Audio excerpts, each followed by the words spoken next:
ஓடி விளையாடு ஓய்ந்திருக்கலாகாது. அதுக்கு தான் சூப்பர் சரவணா ஸ்டோர்ஸ்ல சம்மருக்கு ஆடைகள் வாங்கும் போது அவுட்டோர் கேம்ஸ் ஃப்ரீ. ஓடு ஆடு விளையாடு சூப்பர் சரவணா ஸ்டோர்ஸ் சம்மர் கோடையை கொண்டாடலாம். எல்லார் வாயிலையும் இப்போ ஹெர்மூஸ் அப்படின்னா நாளைக்கு வந்து முகமது ஹெர்மூஸ் அப்துல்லா அப்படின்னு சொல்லுவாங்க. இப்போ அப்படி சொல்லுவாங்க உங்களுக்கு. அந்த மாதிரி ஹெர்மூஸுங்கிறது இந்த இடத்த அவங்க என்ன சொல்றாங்க, மறுபடி இதை பத்தி பேசவே கூடாது. இன்டர்நேஷனல் இடம் அது இது அப்படின்னு சொல்லிடுறாங்க. அமெரிக்கா சொல்லுது. ஆமா, ஆனா இவர்கள் சொல்றாங்க இது எங்களுடைய பிரதேசம், எங்க எல்லைக்குள்ள இருக்கு. சரி, இப்ப அமெரிக்கா ஏன் பயப்படுது? எல்லாமே இந்த ரூட்டில் தான் வந்தாகணும். ஒரு நாளைக்கு 120 140 கப்பல்கள் போகணும் அப்படின்னு இதை அடைச்ச உடனே உலகத்துக்கே ஒரு மாதிரி ஜன்னி பிடிச்சிருச்சா? இப்ப ஏன் அமெரிக்கா பயப்படுது? இந்த கேள்விக்கு பதில சொல்லுவோம். நம்ம நேயர்களுக்கும் தெரியாதுல்ல. பெரிய செல்வ செழிப்பாக சவுதியை விட, யுஏயை விட, கத்தாரை விட, எல்லாத்தையும் விட பெரிய செல்வ செழிப்பான நாடாயிரும். செல்வ செழிப்பான ஏற்கனவே கற்கில் ஆயில் 90% இருக்கு. இன்றைக்கு பைத்தியக்காரத்தனமாக ஒரு காலை இப்பொழுது நான் வருகிற போது ஒரு செய்தி வெளியாகிறது. அமெரிக்காவில் என்ன சொல் பிரமாதமான நாளிதழ் அந்த செய்தியை வெளியிட்டிருக்கிறது. இப்பொழுது 1 மணி நேரம் என்ன சொல்லிருக்காங்க? எங்கள் தயவில் தான் நீங்கள் இன்னும் உயிரோடு இருக்கிறீர்கள்.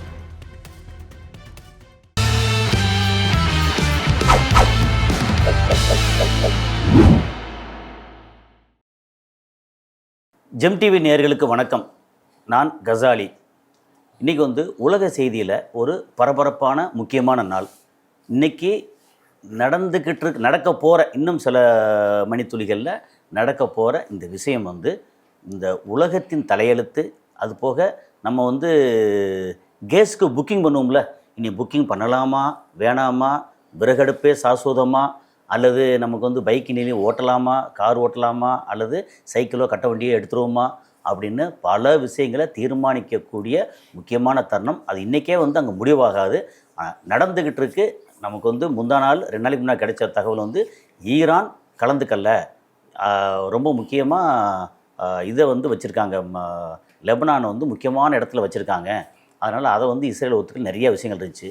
ஸோ அதை பற்றின தரவுகள் எப்படின்னா மாற்றி வருது. நம்ம ஹார்ட் பீட் மாதிரி மேலே ஏறுது கீழே இருக்குது, போகிறாங்க போகலை, ஆனால் இப்போ போயிருக்காங்க அப்படின்னு வருது. ஸோ இதை பற்றின நுணுக்கமான பல விஷயங்களை நம்ம கேட்டு தெரிஞ்சுக்கிறதுக்கு இன்றைக்கி இந்த யூடியூப் ஊடகத்திலேயே வெளிநாட்டு செய்திகளை விவரமாக பேசக்கூடிய தோழர் சுஃபியான் அவர்கள் வந்திருக்காங்க.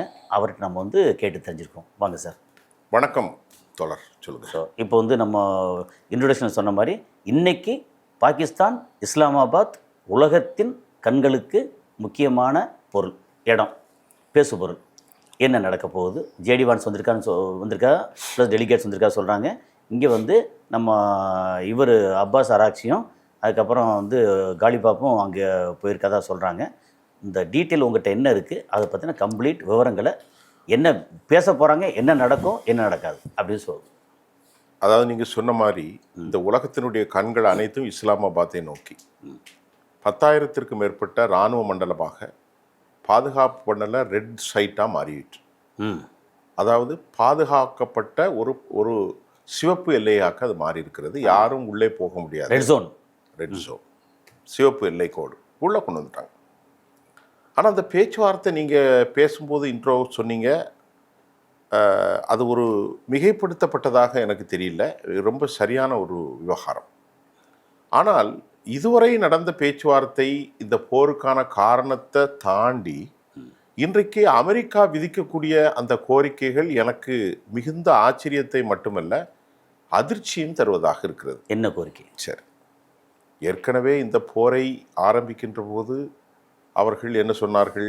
அணு ஆயுதத்தினுடைய என்ரிச்மெண்ட் இருக்கவே கூடாது. பாயிண்ட் நம்பர் 1, பலிஸ்டிக்ஸ் ஏவுகணைகளை கண்டெயின் பண்ணணும். ஆமாம், அதிக தூரம் வருவது, நீண்ட தூரமான ஹைப்பர்சோனிக்கு செய்யக்கூடாது. இதுதான் அமெரிக்கா வைத்த அந்த கண்டிஷன். ஆனால் இன்றைக்கு அதிகம் அமெரிக்காவையும் இஸ்ரேலையும் மத்திய தரைக்கடல் நாடுகளையும் கலங்கடிக்க வேண்டிய பிரச்சனை, கலங்கடித்து கொண்டிருக்கிற பிரச்சனை இதல்ல. இதுவும் ஒன்றுதான். இதை தாண்டி ஒரு பிரச்சனை பின்னாடி போயிடுச்சு. இது பின்னாடி போயிடுச்சு. ஸோ முன்னாடி நிற்கிறது, இதை தாண்டி முன்னால் நிற்பது ஹெர்மூஸ் வளைகுடா. இது உலகமே யாரும் எதிர்பார்க்கல இல்லை. இதை பற்றி போரா ஆரம்பிக்கும் போது இதை பற்றி யோசனையே இல்லை. ஹெர்மூஸ் பற்றி யாருக்கும் தெரியும். அது ஒரு அனாதையாக கிடந்துச்சு, அது பாட்டு கிடந்துச்சு. ஹெர்மூஸ் இருக்கிறது நம்மை மாதிரி செய்தியாளர்களுக்கு தெரியும். ஆனால் இவ்வளோ சீரியஸாக உலக வாயிலிருந்து இப்போ ஹெர்மூஸ் இல்லை HORMUZ இந்த ஸ்பெல்லிங் கூட ஹெர்மூஸ் அப்படின்னு சொல்லவே தெரியாது. சரி, எல்லார் வாயிலையும் இப்போ ஹெர்மூஸ் அப்படின்னா நாளைக்கு வந்து முகமது ஹெர்மூஸ் அப்துல்லா அப்படின்னு சொல்லுவாங்க, இப்போ அப்படி சொல்லுவாங்க உங்களுக்கு. அந்த மாதிரி ஹெர்மூஸுங்கிறது ஒரு முக்கியமான பேராயிருச்சு. ஏன் இந்த ஹெர்மூஸை பற்றி அமெரிக்காவும் அதிகம் கவலைப்படுகிறது என்று சொன்னால், ஈரான் என்ன தெளிவாக சொல்லிட்டாங்க. ஈரான் மட்டுமல்ல, ஈரானுக்கு சீனாவினுடைய யுக்தியில் அவர்கள் மிக அழகாக சொன்னது, ஹெர்மூஸை கடைசி வரை உன் கையில் தான் வைத்துக் கொள்ள வேண்டும்.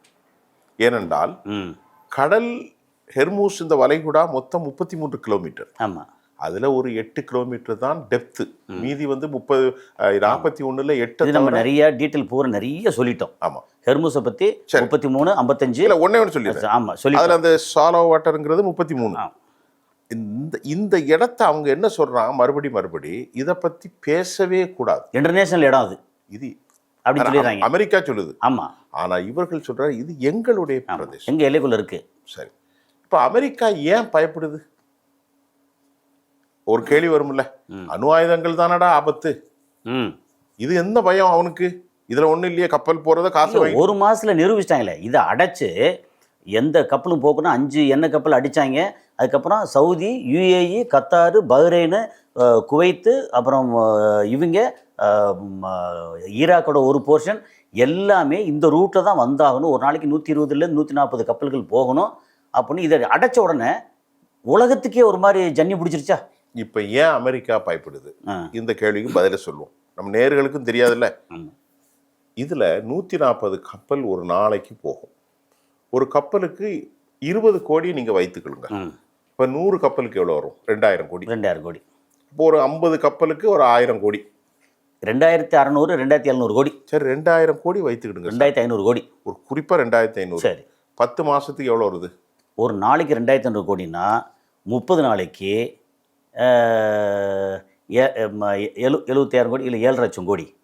அதாவது ஒரு நாளைக்கு 2000 கோடி, 2000 கோடி, 10 நாளைக்கு 20000 கோடி, 25 ஓகே, 30 நாளைக்கு வந்து 75000 கோடி வச்சுக்கிடுங்க. அப்போ ஒரு மாசத்துக்கு ஒரு 75000 வருடத்திற்கு 10 லட்சம் கோடி வைத்துக் கொள்ளுங்க. 10 கூட குறையெல்லாம் நம்ம அளக்கல. ஓகே, இது அமெரிக்காவினுடைய கண்களை கிட்டத்தட்ட $100 பில்லியன் 100 பில்லியன் 100 பில்லியன் 10 லட்சம் கோடி. ஆமா, 1 பில்லியன் என்பது 9 10 லட்சம் 1 லட்சம் கோடி 1 லட்சம். ஆமா, அப்போ வருஷத்திற்கு 100 பில்லியன் அளவிற்கு ஈரானுக்கு பணம் கிடைத்து விட்டார். ஆமா, அதில் ஒரு 2-3 கொஞ்சம் 1 லட்சம் 1/3 வந்து இங்க ஓமனுக்கு கொடுத்துட்டு இவர்கள் கையில் 100 பில்லியனை விட ஒரு 7-8 லட்சம் கோடி வந்துருச்சுன்னா ஈரான் பெரிய செல்வ செழிப்பாக ஆகி, சவுதியை விட, UAE விட, கத்தாரை விட, எல்லாத்தையும் விட பெரிய செல்வ செழிப்பான நாடாயிரும். செல்வ செழிப்பான ஏற்கனவே கற்கில் ஆயில் 90% இருக்கு. நாள் ஒன்றுக்கு 4.4 மில்லியன் கெப்பாசிட்டி உள்ளது. இன்னொன்று சொல்லிடுறதில்ல, இவங்க கத்தார் வந்து கேஸ் எடுக்கிறாங்கல்ல, அந்த கேஸ் எடுக்கிறதுல 5000 ஸ்கொயர் கிலோமீட்டர் வந்து கத்தாருக்கு, ஒரு 3500 ஸ்கொயர் கிலோமீட்டர் இவங்களுக்கு. ஆனால் இவங்க கையை கட்டி போட்டு கத்தார் தான் ஃபுல்லாக உறிஞ்சினாங்க, அடிச்சிட்டாங்க. அப்போ கேஸும் நிறைய கிடைக்கும். நீ சார் இப்போ இந்த ஹெர்மூஸ்ல வருஷத்துக்கு 10 லட்சம் கோடி அமெரிக்கா ஈரான் ஏன் பண்றான்? ஆமா, வச்சுக்கிடுங்க. ஓகே, அப்ப இந்த ஹெர்மூஸ் ஒரு 5 லட்சம் கோடி வச்சுக்கங்களேன் மொத்தத்துக்கு. நீங்க சொன்ன மாதிரி ஒரு 5 லட்சம், ஒரு 5-7 லட்சமோ, அது நம்ம கரெக்டா இல்ல, ஒரு தோராயமா தானே பேசுறோம். ஆமா, அப்படி இருக்கும்போது அவர்களுடைய கண்டிஷன்ல இனி வந்து தடையற்ற வர்த்தகம் பாயிண்ட் நம்பர் 1. ஓகே, கர்கில் இருந்து இனி தடையே இருக்காது, உலகம் முழுவதும் டிரான்சாக்ஷன் நடக்கும், யுவான்ல நடக்கும். அவங்க கண்டிஷன் நம்பர் 1. இரண்டாவது கண்டிஷன், முடக்கப்பட்டிருக்கக்கூடிய டிஸ்கிரிபன்சி, அதாவது முரண்பாடுகளுக்கு முன்னாக இருக்கிற இந்த சொத்துக்களை எல்லாம் திருப்பி கொடுத்துடணும். ஈரானுக்கு சின்ன குறுக்கீடு. இப்போ பேச்சுவார்த்தைக்கு போகிறதுக்கு முன்னாடியே அங்கே வந்து கத்தாரில் முடக்கப்பட்டிருக்க 7 ட்ரில்லியனா பில்லியனா பில்லியன் நாட் ட்ரில்லியன். ஓகே, ட்ரில்லியன்னா 700 லட்சம் கோடி ஆயிரும். ஆமாம், இப்போ 7 பில்லியன் அதை வந்து இமிடியேட்டாக ரிலீஸ் பண்ணணும்னு ஒரு 50,000 கோடி அதை ரிலீஸ் பண்ணிட்டு தான் தகவல். சரி, இப்போ அவங்க வைக்கிற கோரிக்கை நல்லா கவனிங்க. முதலாவது தடையற்ற வர்த்தகம். எங்கள் மீது 47 ஆண்டுகளாக போடப்பட்ட எல்லாத்தையும் நீக்கணும். ஓகே. இரண்டாவது, முடக்கப்பட்ட சொத்துக்கள் நூற்றுக்கணக்கான பில்லியன் சொத்துக்கள். முடக்கப்பட்ட சொத்து எவ்வளோ போடுதான் தெரியும்? நான் படித்து பார்த்தேன், எவ்வளோ போடுதான் தெரியும்? அதாவது உலகம் முழுவதும் இருக்கு. உலகம் முழுவதும் முடக்கப்பட்ட சொத்து வந்து கிட்டத்தட்ட 3-4 ட்ரில்லியனா. 400 லட்சம் கோடி. அது வந்துட்டுதா. ஆமாம். எக்ஸ்ட்ரா பைபாஸ் மூலமாக சுங்க வரிகளை இருப்பது, கப்பல் வரி, அதுக்கு ஒரு ஆங்கிலத்தில் ஒரு பேர் உண்டு, அதை நம்ம தேடி கண்டுபிடித்து சொல்லிடுவோம். ஓகே. இதன் மூலமாக ஒரு 5 லட்சமோ 7 லட்சமோ 10 லட்சம் கோடியோ வருகிறது வருஷத்துக்கு. அப்படி வந்தால் வறுமையில் இருந்தே வாய் ஒண்ணுமே இல்லாத போதே இந்த பாடு படுத்துனாங்க. வாய்க்கும் வயிற்றுக்கும் இல்லாமலே இந்த பாடு. ஒருவேளை இதையெல்லாம் நடந்து விட்டால், இது நடந்துதான் ஆகும். இது நடந்து விட்டால் என்ன நடக்கும்? மத்திய கிழக்கில் அமெரிக்காவின் அதிகாரம் என்ன, இஸ்ரேலுடைய நிலைமை என்ன? இதை கண்டு அதிர்ச்சி அடைந்த அமெரிக்கா இன்றைக்கு பைத்தியக்காரத்தனமாக காலை இப்பொழுது நான் வருகிற போது ஒரு செய்தி வெளியாகிறது. அமெரிக்காவில் என்ன சொல்ல பிரமாதமான நாளிதழில் அந்த செய்தியை வெளியிட்டிருக்கிறது. இப்பொழுது 1 மணி நேரத்தில் என்ன சொல்லிருக்காங்க? எங்கள் தயவில் தான் நீங்கள் இன்னும் உயிரோடு இருக்கிறீர்கள். யார் சொல்ல? மிரட்டல். Donald Trump. இப்போ காலையில் ஒரு கிறுக்கதிபன். இப்போ இது ஒரு மனுஷ தன்மையா? எங்கள் தயவில் தான் நீங்கள் உயிரோடு நாங்கள் இருக்கிறீர்கள், அதற்காகத்தான் பேச்சுவார்த்தைக்குத்தான் நாங்கள் உங்களை விட்டு வைத்திருக்கிறோம், இல்லைன்னா அப்பயே போட்டு தள்ளியிருப்போம். அதுதான் உண்மை. அதைத்தான் சொல்றாங்க. அப்ப இப்படிப்பட்ட ஒரு பைத்தியக்காரமான ஒரு தலைவன் உலகத்திற்கு நாகரிகத்தின் நாடுகளாக இருக்கிற பெரிய அறிவுஜீவிகளை கொண்ட நாடு உள்ள அமெரிக்காவின் தலைவன்னா எவ்வளவு பெரிய கேவலம். சரி, விட்டுருங்க. இதுக்கு இடையில இந்த பேச்சுவார்த்தை நடக்கிறதுக்கு ஜேடி வான்ஸ் நேற்று புறப்படுறாரு. ஓகே. ஜேடி வான்ஸினுடைய நல்ல மனுஷன் தான் எல்லாரும் சொன்னாங்க. ஆனா அவர் பேசின கருத்து நல்ல கருத்து இல்லை. என்ன சொல்றாரு ஜேடி வான்ஸ்? எங்களுடைய தலைவர், அது நாம்கி வாசன் சொன்ன மாதிரி பேச்சுக்கான வார்த்தை. அது சொல்லித்தான் ஆகணும். அவருடைய புரோட்டோகால் அப்படித்தான். புரோட்டோகால் தான். அவருடைய வழிகாட்டுதலின் படியே நாங்கள் நடக்க போறோம். தயவு செய்து வந்து உட்காருங்க, இல்லைன்னா நினைத்து பார்க்க முடியாத ராட்சச பேரழிவை மீண்டும் உங்களுக்கு மேலே விதிச்சிருவோம்னு மறுபடியும் மிரட்டல். அப்ப இந்த சூழல் பாருங்க.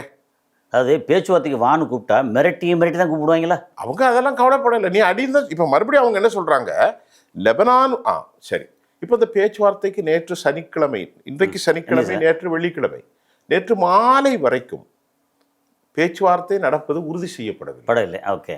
அமெரிக்க அதிபருக்கும் டொனால்ட் ட்ரம்புக்கும் பெஞ்சமினுக்கும் கடும் வாய் தகராறு வந்ததாகவும் செய்தி வருகிறது. இதுவும் அங்கிருந்த நாளில் தான் வருது. அவர் போன் பண்ணி ஒரு telephonic conversation in between Benjamin versus US president mister Trump. அப்படி பேசுகின்ற போது போரை நிறுத்தியே ஆகும் லெபனானின் மீது. முதலிலே லெபனானை தாக்க சொன்னதே அமெரிக்கா. 10 நிமிடத்தில் 185 பிளஸ் 254 பேரை படுகொலை செய்த இரத்த கரை பிடித்தவன் தான் பெஞ்சமின். அப்படி என்றால் அவர்கள் சொல்லுகிறார்கள் 10 பாயிண்ட் நாங்கள் கொடுத்தோம் இல்லவா, இந்த 10வது பாயிண்டிலே நீங்கள் வந்து கோணக்களி கிண்டிருக்கிறீர்கள், அநீதி செய்திருக்கிறீர்கள், ஜெனசைட். ஆமா, இந்த ஜெனசைட் நாங்கள் பேச்சுவார்த்தையிலே இன்க்ளூட் பண்ணியிருக்கோம். ஜெனசைடுக்கு தமிழ் என்னது? மனித இன கருவறுத்தல். ஜெனசைடு மனித இன கருவறுத்தல் என்பது திட்டமிட்டு மனித குலத்தை வேற இருக்கிறது. வேரோடும் வேரடி மண்ணோடும். எது கேட்கறோம்னா, நம்ம பாக்குறதுல தெரியாது இல்ல, பாக்குறதுல அறிவுஜீவிகள் இருக்காங்க, ஆவரேஜ் ஆட்கள் இருக்காங்க, டீ கடையில் உட்காந்து விவரம் தெரியாத ஆட்கள் இருக்காங்க. பார்க்கணும். அதனால எல்லாருக்கும் போய் சேரட்டும். ஆகவே ஜெனசைடு என்ற வார்த்தை திட்டமிட்டு ஒரு சமூகத்தை அழிக்க நினைப்பது, அழித்து கொண்டிருப்பது உலகத்துல. இப்ப முள்ளிவாய்க்கால் படுகொலை ராஜபக்ஷ நடந்தது, அது ஒரு பெரும் ஜெனசைடு. காலை 9 மணிக்கு பொட்டும் பூவும் வைத்து எங்க தமிழ் உறவு பிள்ளைகள் பங்கருக்குள்ள பார்த்தாங்க. அது நினைச்சாலே இன்னைக்கு முள்ளிவாய்க்கால் நினைச்சாலே, அது பேரை சொன்னாலே நமக்கு வந்து பதறும். எனக்கு ரொம்ப பதட்டமா இருக்கு. நம்ம முள்ளிவாய்க்கால் பத்தி பேச போறோம், அடுத்து பேசுவோம். ஓகே. இப்போ சார், இப்போ உங்களுக்கு தெரிஞ்சுக்கிட்டா கடைசியில் அமெரிக்கா இவன் நம்ம பாகிஸ்தான் ஆடு மாட்டை ஆடி பாடு மாட்டை பாடி, நேற்று ஃபுல்லாக பாகிஸ்தானுடைய டான் நியூஸ், பாகிஸ்தானில் உள்ள செய்தி ஏதோ ஒன்று வருது. அதில் தமிழ் வருது, உருது வருது, உருது வருது, இங்கிலீஷ் வருது. ஓகே. அதில் நைட்டு ஃபுல்லாக கால், உலகம் ஃபுல்லாக இருந்து, நேற்று மாலையிலிருந்து கால் பாகிஸ்தான் அதிபருக்கு உலகம் முழுவதும், மிஸ்டர் பிரசிடென்ட், நீங்கள் நல்ல பிரைம் மினிஸ்டர், இவர் தான் இங்கே அசீமுன்னீர் ராணுவ தளபதி, நீங்கள் ரொம்ப சிறப்பாக செஞ்சிட்டீங்க, அவரால் பகிர முடியல, அவ்வளவு போனா வியன்னால இருந்தா, கனடாவில இருந்து, இல்ல உலகமே இல்ல. இதை இந்த ஒரு விஷயத்த நான் வந்து இந்த வித்தியாசம் ஏன்னு சொல்லி எனக்கு தெரிஞ்ச விஷயத்தை நான் இங்கே பகிர்ந்துக்கிறேன். சொல்லுங்க. என்னென்னா, ரஷ்யா யுக்ரைன் போர் 4 வருஷம் தாண்டி நடந்துக்கிட்டு இருக்கு. இது ஊர் உலகத்தை வேறு எந்த இடத்தையும் எதுவும் பாதிக்கலை. நம்ம என்ன ஒரு செய்தியாக பார்த்தோம். அது மக்கள்கிட்ட பேச்சு பொருளாகவும் இல்லை. ஆனால் அழிவாக இருக்கட்டும், ஆயுதங்களாக இருக்கட்டும், பயங்கரமாக இருந்தது. ஒரு 28-30 நாடுகள் சேர்ந்து ரஷ்யான்ற ஒற்றை நாடு, அதுக்கு சப்போர்ட் பண்ணது ஈரான் வந்து கொஞ்சம் ஷாகிது ட்ரோனு, வடகொரியா கொஞ்சம் 10,000 வீரர்கள், அதை தாண்டி வேறு எதுவும் கிடையாது. சைனா அப்பப்போ ஏதாவது கொஞ்சம் கொஞ்சம் கொடுத்துருந்தாங்க, இது பெட்ரோலுக்காக ஆயிலுக்காக இது கொடுத்தாங்க. அதை தாண்டி நம்ம உலகத்தில் வேறு எந்த நாடும் பெருசாக அலட்டிக்கல்ல.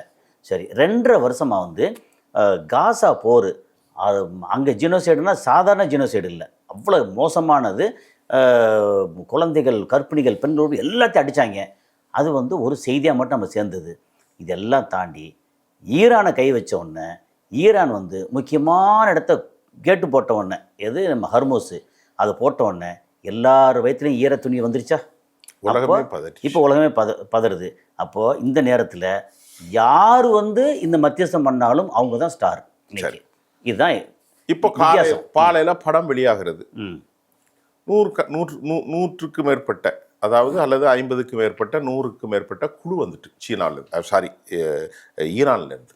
எங்கே வந்துச்சு? பாகிஸ்தான் வந்துட்டாங்க. சரி, ஏன் வந்தாங்கன்னா அந்த போர் நிறுத்தப்பட்டு விட்டது. லெபனான் போர் இப்போ நிறுத்தப்பட்டிருக்கு தற்காலிகமாக. அது தற்காலிகம். இந்த சீஸ்ஃபயருக்கு சரியான அர்த்தம் பெர்மனன்ட் கிடையாது. அதான், இது தற்காலிக போர் நிறுத்தம் தான். அதை பொதுவாக அதிகமாக பயன்படுத்தக்கூடிய வார்த்தை சீஸ்ஃபயர். அந்த சீஸ்ஃபயர்னாலே தற்காலிகங்கிறதா அர்த்தம். Truce, right, truce. அது பெர்மனன்ட் நாட் ட்ரூஸ். ஓகே. இப்போ பக்கர் கலிபாப் வந்திருக்கிறார், அப்பாஸ் அராக்சி. இன்னைக்கு உலகத்தில் வந்து எல்லாரும் மதிக்கிற ஒரு, எல்லாரும் விரும்பக்கூடிய ஒரு மனிதர் அப்படின்னா அப்பாஸ் அராக்சி. Nice man. இல்லை, அந்த பேசுறதா இருக்கட்டும், விஷயமா இருக்கட்டும், ஆமாம், எல்லாமே அப்புறம் ஹேண்டில் பண்ணுற விதமாக இருக்கட்டும், நல்லா இருக்கு. அதனால் அவரை பொறுத்தவரை அவர் வர்றாரு, ஒரு நல்ல ஒரு கல்வியாளர். பாகிஸ்தானில் பெரிய பாதுகாப்பு கொடுத்துருக்குறாங்க. அது மாதிரி ஜேடி வேன்ஸ் நேற்று மாலை நைட்டுக்குள்ளே அவர் வந்திருக்கிறார். இப்பொழுது இதில் ஒரு பெரிய அவமானமும் கேவலமும் யாருக்கு என்றால் யூத தலைவர்களுக்கு. நீங்கள் பாருங்கள், போர் என்பது வேறு.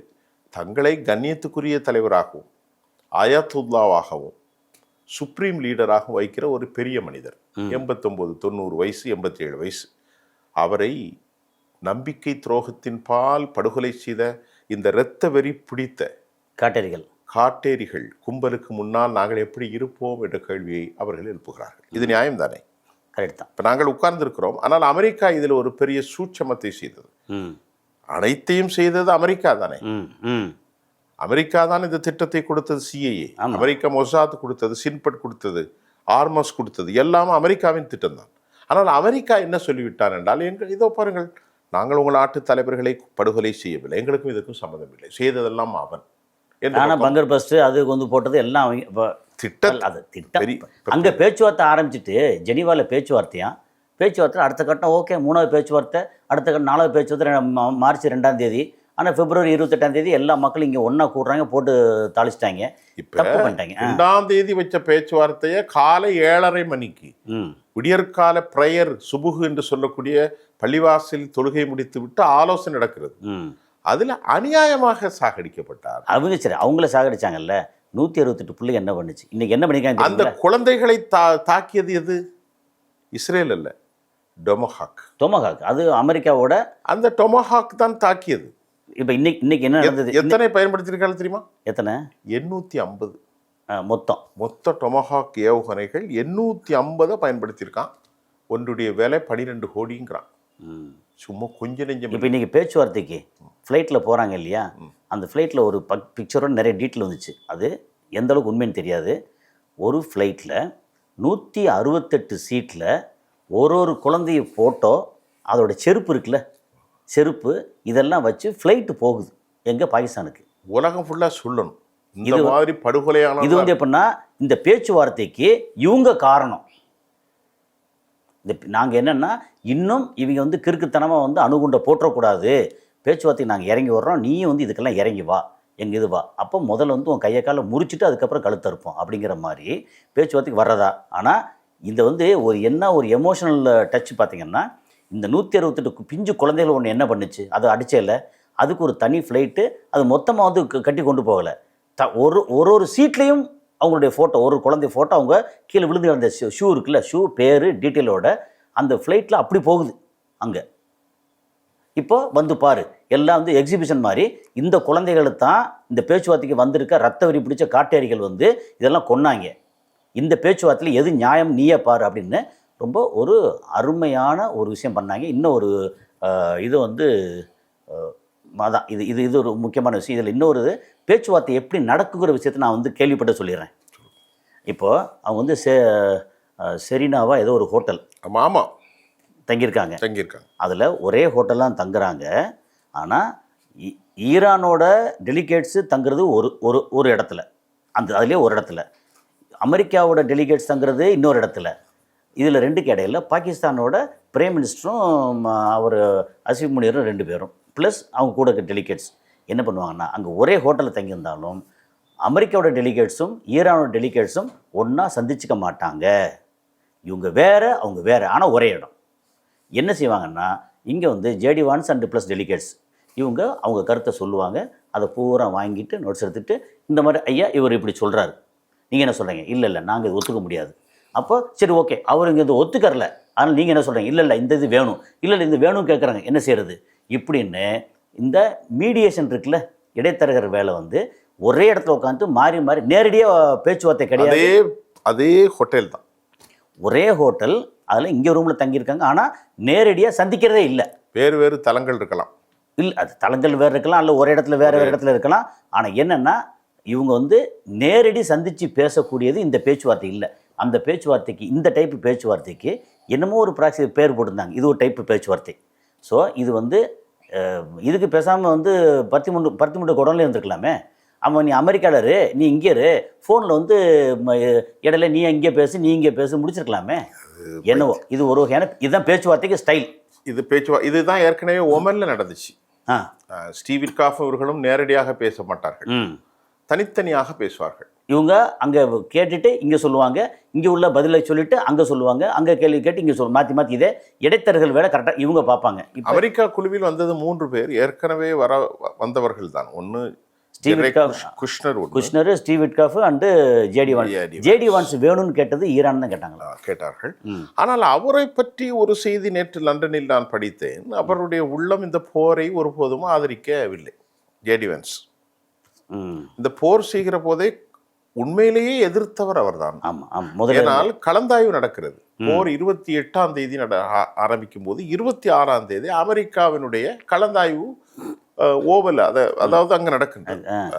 அப்போது இதில் அதிகமாக முன்னேறி ஒரு சிந்தனை இல்லாத அதிபரை தூண்டிவிட்டது 2 பேர். ஒன்று மார்க்கோ ரூபியோ, மற்றொன்று பீட் ஹெட்ஸ். பீட் ஹெட்ஸ் வந்து அந்த பாடி லாங்குவேஜ் எல்லாரும் பேசிட்டாங்க. ஸோ பீட் ஹெட்ஸட் மற்றும் மார்க்கோ ரூபியோ இந்த தாக்குதலை வலிமைப்படுத்த பல யுக்திகளை கையாண்ட போது, அதே போல் மைக் ஹொக்குபி அவர் இங்குடைய என்வை, அவர் கொஞ்சம் வயசானவர். சரி, இப்போ வந்து நம்ம இந்த பேசிட்டு இருக்க நேரத்தில் அங்கே வந்து பேச்சுவார்த்தை கிட்டத்தட்ட ஆரம்பிச்சிடும். இல்லை, இப்போ மதியானத்துக்கு பின்பு. அப்போ இது வந்து வெளியே வரும்போது, இந்த வீடியோ வெளியே வரும்போது அங்கே வந்து ஆரம்பிச்சிடும், பேச்சுவார்த்தை ஆரம்பித்து விடும். சரி, இதில் வந்து நீங்கள் நான் கேட்குற சுருக்கமாக ஒரு இப்பொழுது நாம் அதற்கு முன்பு இதை பப்ளிஷ் பண்ணிடுவோம். சரி, இப்போ நான் கேட்குற சுருக்கமாக ஒரு விஷயத்தை கேட்கணும். பேச்சுவார்த்தையில் இவங்க வச்சுருக்க 10 அம்சம், ஓகே, அவங்க வந்து 10 அம்சம் தூக்கி குப்பை கூடையில் போட்டுட்டு நாங்கள் சொல்ல மட்டும் நீ கேளு. 15 அம்சம், அது 15 முன்னாடி. இப்போ முக்கியமாக வந்து ஒரு 4-5 அம்சம் முக்கியமானது. அதில் நீ வந்து ஹர்மோஸ் வந்து இன்டர்நேஷ்னல், யார் நீ உனக்கு சொந்தம் கிடையாது. அப்புறம் வந்து எல்லாத்தையும் எல்லோ கேக் அத்தனையும் மொத்தத்துக்கு வந்து ஒப்படைச்சிடணும், ஐஏஎல் ஒப்படைச்சிடணும். அதுக்கப்புறம் வந்து ட்ரோன் வந்து உங்கள் கையில் இருக்கக்கூடாது. அதுக்கப்புறம் இது வந்து என்னது மிசைல், அது வந்து ஒரு 400-500 கிலோமீட்டர் தாண்டி இப்போ பண்ணக்கூடாது. மொத்தத்துக்கு நீ முடங்கி கிட அப்படின்னு சொல்லி சாத்தியமே இல்லை. அதான் அவங்களோடது. அதில் அவங்க ஸ்ட்ரிக்டாக நிற்க போகிறாங்களா, அல்லது இறங்கி வர போகிறாங்களா, இல்லை 47 வருஷமாக போட்டுக்க தடையை வந்து நீக்க போகிறாங்களா, அல்லது இப்போ சொன்னதுக்காக கொஞ்சம் போல் ஒரு 50,000 கோடி ரூபா ரிலீஸ் பண்ணி விட்டுட்டு அதுக்கப்புறம் இனிமேல் கிடையாது, உங்களுடைய சொத்து பூரா முடக்கி தான் இருப்போம், 200-300 லட்சம் கோடி வந்து இருக்கத்தான் இங்கே வெளியே தான் கிடக்கும் அப்படின்னு சொல்ல போகிறாங்களா? என்ன நடக்குங்கிறது உங்களுடைய அந்த அனுபவத்தில் அதை மட்டும் சொல்லிட்டீங்கன்னா முடிச்சிருவோம். சுருக்கமாக முடிச்சிடும். ஏன்னா அதுக்கெல்லாம் நம்ம டக்குன்னு இதை வீடியோ அப்லோட் ஆனால் தான் அடுத்த பேச்சுவார்த்தை போட முடியும். என்னை பொறுத்தவரை இந்த பேச்சுவார்த்தை வெற்றி பெறப் போவதில்லை. இல்லை, நிச்சயமாக இன்று நள்ளிரவே போர் தொடங்கலாம், இல்லது நாளை காலை தொடங்கலாம். ஸோ இது வந்து கொஞ்சம் தள்ளி வைக்கிறதுக்கு, அல்லது அன்னைக்கு இந்த ஜேடி வான்ஸ் வந்து யூரோப்பில் டூரில் இருக்கும்போது கெஞ்சினார். அன்னைக்கு பெக்கிங்னு போட்டிருந்தாங்க. அது அவர் வேன்ஸு. ஆனால் ஃபைனல் முடிவு அத்தாரைசேஷன் இவங்க. இல்லை, கரெக்ட். ஆனால் எதுக்காக அப்படின்னா, இவன் கிறுக்கையா படார்னு வந்து என்னத்தையாவது இறுக்கி பிடிச்சி போட்டு இங்கே வந்து அணுகுண்டை போடுறதுக்கு தயாராகிட்டாங்க, பிரச்சனை ஆயிடுது அப்படின்னு சொல்லி, ஓகே, இதை தள்ளி வைக்கிறதுக்கான வேலை தான் இந்த பேச்சுவார்த்தையோ அப்படிங்கிற ஒரு சின்ன டவுட் இருக்கலாம். தட் மேபி ஒரு நமக்கு ஹிடன் கான்ஸ்பிரசி நிறைய இருக்கும். இருக்கு அதை நம்ம we cannot find out exactly okay what will happen. ஆனால் ஒரு விஷயம் நமக்கு சொல்ல முடிகிறது என்னவென்றால், இந்த பேச்சுவார்த்தையில் சமாதானத்திற்கான வழிமுறைகளே இல்லை. ஆனால் இந்த பேச்சுவார்த்தையினூடாக அமெரிக்கா மீண்டும் சிக்கலில் அவர் சிக்கப் போகிறார்கள். அமெரிக்காவும் தயாராக இல்லை போரை நிறுத்துவதற்கு, போரை செய்வதற்கு. அமெரிக்கா போரை செய்ய தயாராக இல்லை. ஆனால் அவர்களிடத்தில் வலிமை இல்லை, அவங்களுக்கு வேற வழியே இல்லை. எக்ஸ்ட்ரீமாக அவங்களுக்கு இருக்கிறது ஒரே ஒரு ஆப்ஷன் தான். எப்பவுமே சொல்கிறது, கப்பற்படை அடிபட்டுருச்சு, நாங்கள் கப்பல் நிறைய அள்ளி கொண்டு வரோன்றாங்க. கொண்டு வந்தால் கடல்லே வச்சு சமாதி பண்ணிடுவாங்க. கப்பல் படை வலிமை இல்லை. F-35 வந்து அடித்து 2 இது அடித்து ஏகப்பட்டு அடித்து முடிச்சாச்சு. அதுக்கப்புறம் கொள்ளையடிக்க வந்தாங்க. ஒரு 10 ஐட்டங்கள் வந்து விமானத்துலேருந்து ட்ரோன்லேருந்து எல்லாமே அவங்களுக்கு அவுட்டு. ஓகே, அப்புறம் தரைப்படை வந்து போக மாட்டுறாங்க. தலைமையை வந்து நீக்கிற அளவுக்கு ஆகிப்போச்சு. அவங்ககிட்ட பலம் இல்லை. இருக்கிறது ஒன்றே ஒன்று, அணுகுண்டு மட்டும். ஒன்றை சொல்லி முடிச்சிடலாம். கத்தர் ஒரு அறிவிப்பு வெளியிட்டிருக்கிறது. இனி எப்போதும் அமெரிக்க தளங்கள் எங்களிடத்தில் இல்லை. அது உண்மைதானா? ஏன்னா இவங்க அப்படி தான் சொல்லுவாங்க, பின்னாடி வந்து நிறையா வந்து குமிப்பாங்க. அதாவது அது நேற்று UAE சொன்னதாக சொல்லியிருந்தாங்க. ரைட். UAE பொறுத்தவரை எப்போதுமே ஈரானுக்கு எதிர் தான். ஆமாம், UAE சவுதி இல்லை. ஆனால் அஃபீஷியல் நியூஸ் சவுதி அரேபியாவும் ஈரானும் பேசியது. வெளியுறவு 2 பேரும் பேசணும், அது அஃபீஷியல். இப்போது நாம் இங்கே பார்ப்பது, இந்த செய்திகள் அனைத்தும் அமெரிக்காவுடைய ராஜ்யத்தை நிச்சயமாக உருக்குலைக்க போகிறது. ஒரே ஒரு செய்தியை முடிச்சிருவோம். இந்த பேச்சுவார்த்தையில் என்ன நடப்பது என்பது நமக்கு தெரியாது. ஆனால் என்னை பொறுத்தவரை இந்த பேச்சுவார்த்தையில் சமாதானம் ஏற்படுவதற்கான வழிமுறை இல்லை. அதே போன்று நேட்டோ நாடுகள் கூப்பிடும்போது நேற்று பதில் சொன்னார்கள்.